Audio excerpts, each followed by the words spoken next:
Voilà, je m'appelle Dr Rokhaya Diakhaté, je suis la directrice de la famille et de la protection des groupes vulnérables. Aujourd'hui, nous célébrons la journée de... on célèbre le 8 mars, qui est une journée pour une fête des femmes, hein, c'est comme ça qu'on l'appelle communément, mais en réalité c'est une journée pour faire le point pour la lutte pour l'amélioration des conditions de la femme, mais particulièrement pour voir exactement qu'est-ce qu'on a eu comme acquis, qu'est-ce qui a été fait et pour faire le bilan, mais également voir en perspective quelles ont été les contraintes et au-delà de ces contraintes-là, voir quels sont les défis. Parce que tout simplement, on sait que la femme est un tout et pour un meilleur monde, il faudrait que les femmes soient en de meilleures conditions de vie, mais également pour elles, mais pour la famille en général et pour les enfants particulièrement, parce que la femme doit être formée, la femme doit avoir en termes de formation tout ce qu'il faut pour avoir les compétences requises pour améliorer ses conditions de vie, pour être épanouie, pour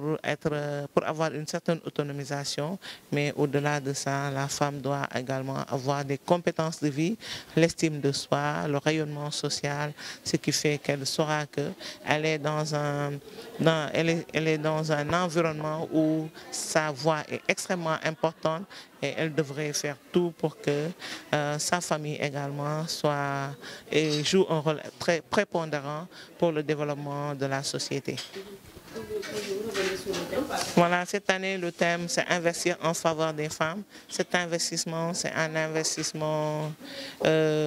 pluridisciplinaire allant de la santé à l'éducation, à la formation professionnelle, aux compétences de vie. Mais au-delà de ces compétences de vie, la femme, on devrait investir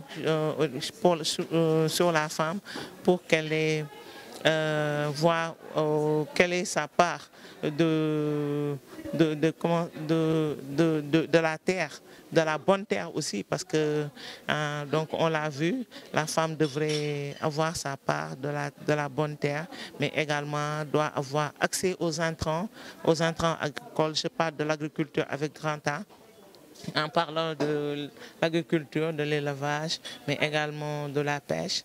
Tout cela devrait lui permettre de s'épanouir, d'atteindre son autonomisation. Et au-delà de son autonomisation, la femme devrait être au centre du développement d'un pays. Et pour cela, elle